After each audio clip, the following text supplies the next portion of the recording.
Film ini akan berfokus pada seorang pria bernama Garan. Dia merupakan seorang pembunuh bayaran profesional di bidangnya, di mana pada malam ini dia masuk ke salah satu bar di sana. Untuk kumisnya itu hanyalah kumis palsu, dia memakainya semata hanya untuk melakukan penyamaran agar identitasnya sebagai pembunuh bayaran profesional tidak terbongkar.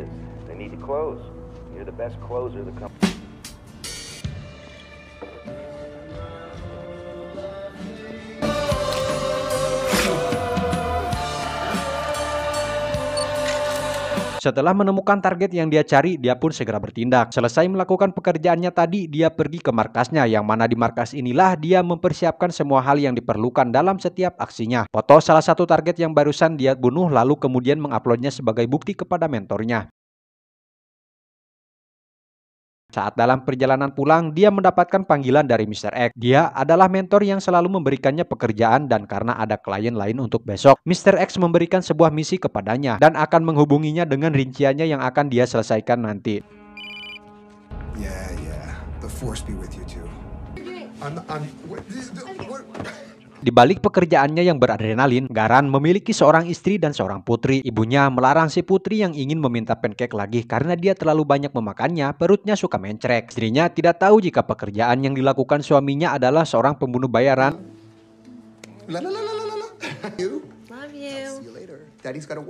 Sesuai perintah dari Mr. X, dan setelah menerima semua rincian targetnya, dia segera bersiap-siap dan dengan menggunakan kumis KW-nya lagi. Setelah melihat orang yang sesuai dengan target yang ada di foto, dia mulai mengikuti kemana si target akan masuk. Garan tidak mengetahui kalau istrinya tiba-tiba ada di bar di sana dan sempat melihat si suami lalu mengikutinya. Garan yang saat ini berhadapan dengan si penjaga lalu membawanya masuk ke dalam dengan raut wajah yang panik.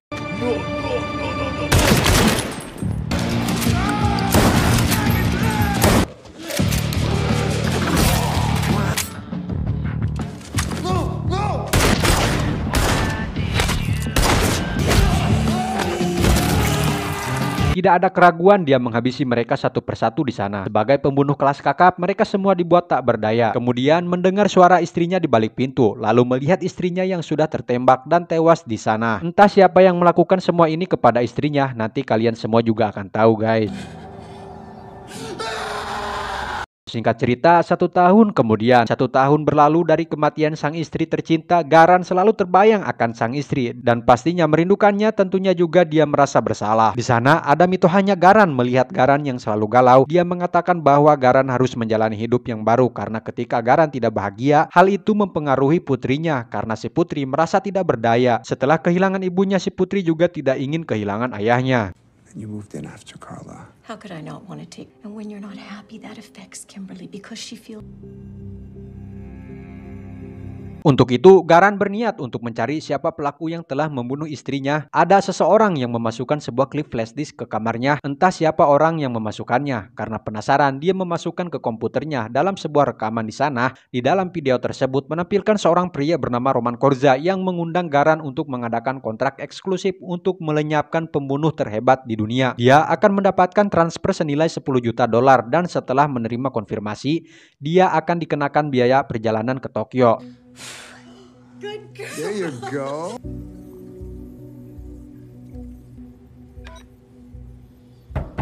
Hari itu Garan yang berada di markasnya didatangi oleh Roman Korza yang menanyakan kenapa dia belum juga menerima undangannya dan meyakinkannya kalau ini adalah kesempatan baginya seumur hidup. Roman terus meyakinkannya bahwa dengan uang 10 juta dolar Garan bisa membiayai seluruh kebutuhan putrinya dan memberikan kartu namanya lalu kemudian menunggu telepon darinya. Former company man with all the related benefits. You heard of your Dracos? I'll be expecting your call. Di tengah kebingungan itu, Garan harus mendapatkan kabar bahwa putrinya sedang dilarikan ke rumah sakit. Dokter mengatakan kalau putrinya kemungkinan sudah diagnosis dan keadaan jantungnya kian memburuk. Dan di mana Garan menguatkan mental si putri kalau semuanya akan baik-baik saja. This will lead to heart failure. Tidak ada cukup uang untuk biaya operasi jantungnya si putri. Di situ dia tidak ada pilihan lain selain menghubungi Roman Korza untuk menerima undangan darinya. Sebelum ke Tokyo, dia menemui Mr. X, di mana dia terkejut setelah mendengar kalau kliennya adalah seorang Jorg Drakos, seorang pembunuh terhebat di dunia. Menurutnya, tidak ada seorang pun yang melihat wajahnya. Seseorang menginginkan dia mati dan Garan sangat membutuhkan uangnya untuk biaya operasi jantung putrinya. Dia memerlukan jantung baru untuk putrinya dan itulah satu-satunya cara yang bisa dia lakukan. Are you okay? 'Cause I know you've been obsessed. It's the only way I know how. I understand. So, where are they sending you?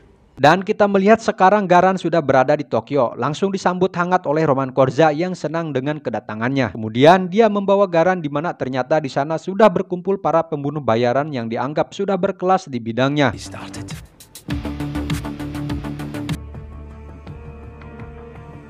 Lalu kemudian dengan monitor mereka diperlihatkan seseorang yang akan menjadi tuan mereka, yaitu bebenguk Drakos sendiri. Mereka adalah Garan, Scott Agus, Asakana, Akordison, Rick Nagel, Ren, dan Zachary Hebron. Yang pastinya mereka adalah orang-orang yang pernah menjalankan tugas yang luar biasa di bidang mereka masing-masing. Hello.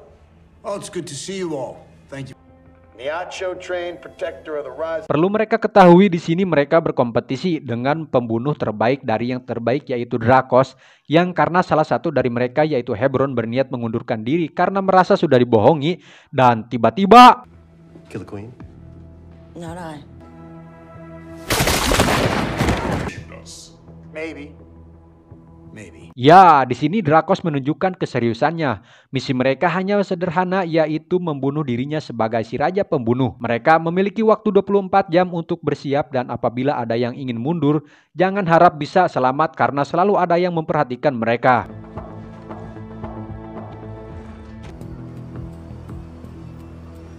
Singkat cerita, malam pun poek. Garan mendapati panggilan dari putrinya. Dia merindukan ayahnya dan ingin segera bertemu. Asa berniat ingin menyerang Garan di malam itu. Menurutnya, semakin sedikit jumlah peserta, maka akan besar peluang dia untuk memenangkan kompetisi ini. Sehingga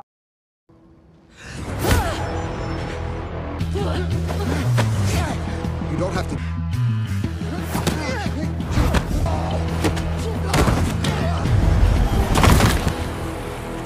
singkat cerita, enjing pagi pun caang. Terlihat mereka semua sudah berkumpul di sana. Roman menjelaskan mereka sudah mengetahui senjata para kontestan yang digunakan dalam bidang pekerjaan mereka masing-masing. Of course, know the exact tool you use. Please come and feast your eye. Di situ Roman memperlihatkan senjata lengkap di mana mereka memilih senjata sesuai selera mereka masing-masing. Dalam permainan ini para kontestan akan mengambil koin untuk menentukan urutan siapa yang akan maju duluan.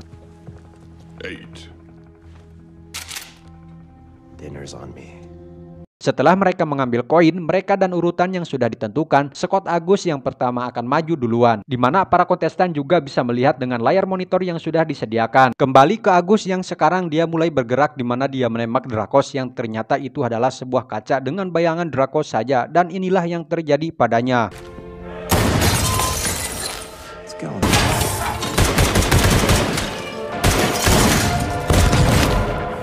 Di mana Agus beberapa kali mendapatkan tembakan bahkan dibuat panik dengan pergerakan Drakos sehingga inilah yang terjadi padanya. Agus harus tersingkir setelah Drakos menghabisinya di mana Drakos menyampaikan pesan dengan merendahkan mereka. Gamblers love high stakes. Only continue if he takes on all of us. Setelah melihat dan jebakan yang sudah dirancang oleh Drakos, satu-satunya cara agar mereka bisa bertahan hidup adalah dengan cara jika mereka bekerja sama. Di situ Garan menjawab bahwa yang dia lakukan adalah curang karena aturan ini adalah satu-satunya cara agar dia bisa menang. Garan juga di sana melontarkan tawaran kepada Drakos bagaimana jika mereka semua melawan secara bersamaan. I have a proposition for you. After all, Numbers versus your traps. you. The king of killers. Drakos memberikan gagasan bahwa dia hanya akan membawa mereka 4 orang sehingga salah satu dari mereka harus mati. Di sana terjadi ketegangan ketika Rick Nagel nyerenteng kepada Garan sehingga peserta selanjutnya adalah Akordison. Dia mulai bergerak dengan hati-hati dan mewaspadai yang karena ditakutkan Drakos nyerenteng tiba-tiba dan Ghost, where are you?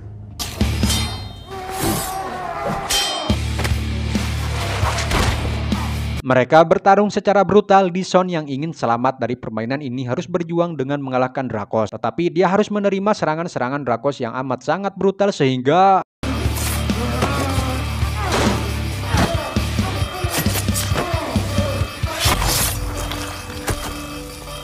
setelah Dishon tewas, sekarang giliran mereka yang maju bersama-sama untuk mengalahkan Drakos. Dan mereka sudah bersiap-siap menunggu waktunya tiba, dan tanpa mereka sadari, sebuah bom menghampiri mereka dan membuatnya terpisah. Asa tiba-tiba sudah ditarik saja oleh Drakos, terus melakukan perlawanan berharap bisa menghabisinya, tetapi Drakos jauh lebih sadis sehingga dengan mudahnya menghabisi Asa.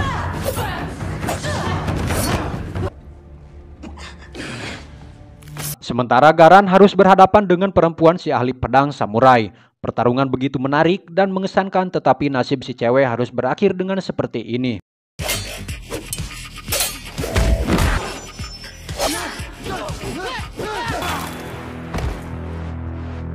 Sedangkan Ren kini harus berhadapan dengan Drakos yang baru saja menghabisi Asa. Perkelahian serius pun terjadi, sama-sama ingin menghabisi. Adegan yang ditampilkan begitu menegangkan, apalagi ketika Ren kedua kakinya harus sapat oleh pedang Drakos dan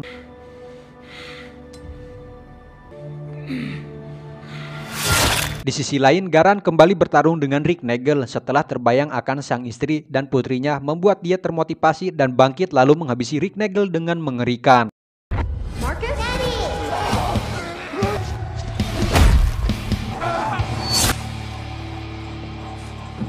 Dan sekarang hanya menyisakan Garan yang akan berhadapan dengan Drakos. Dengan kontrak ini, Garan menjelaskan semua ini karena dia mengalahkan hingga kontraknya habis. Drakos mempunyai keinginan yang tidak pernah terpuaskan untuk menjadi yang terbaik, menjadi pembunuh nomor 1 di dunia. Sementara Garan mempunyai pandangan yang berbeda, menjadi pembunuh yang terbaik ataupun tidak itu tidak masalah baginya. Menjadi raja pembunuh, apalah artinya semua itu, karena kematian hanyalah bagian dari kehidupan.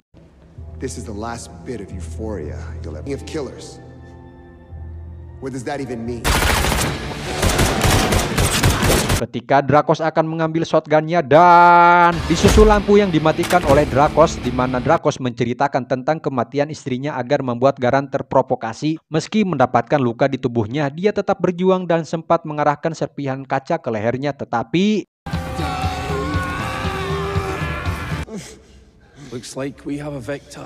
Roman menodongkan senjata di belakang kepalanya dan sepertinya mereka menemukan seseorang pemenang, kemudian memberikan hadiah yang pantas dia dapatkan. Di kartu itu akan memberikannya akses ke rekening bank, ada 10 juta dolar di dalamnya yang bisa dia ambil. Di sana Drakos mengutarakan untuk meminta bantuan kepadanya. Ada sekelompok pembunuh internasional, mereka ada di mana-mana dan sangat kuat, dan yang dia inginkan adalah seorang partner baginya. Namun yang diinginkan Garan hanya ingin tetap bersama putrinya, menjalani kebahagiaan tanpa banyak masalah sudah cukup baginya. What I want is to be with my daughter. 6 bulan kemudian terlihat Garan bersama putrinya sedang berada di restoran menikmati pizza yang sangat enak. Garan mendapat kiriman sebuah video terjadi ketika penembakan terhadap istrinya. Dan yang mengejutkannya lagi adalah yang membunuh istrinya adalah sahabatnya sekaligus mentornya sendiri. Di mana Drakos menjelaskan kalau mereka mengkloning ponselnya, mengirimi istri Garan SMS, dan itulah yang membuatnya pergi ke klub waktu malam itu. Are you ready? Tamat. Ending yang sangat membagongkan.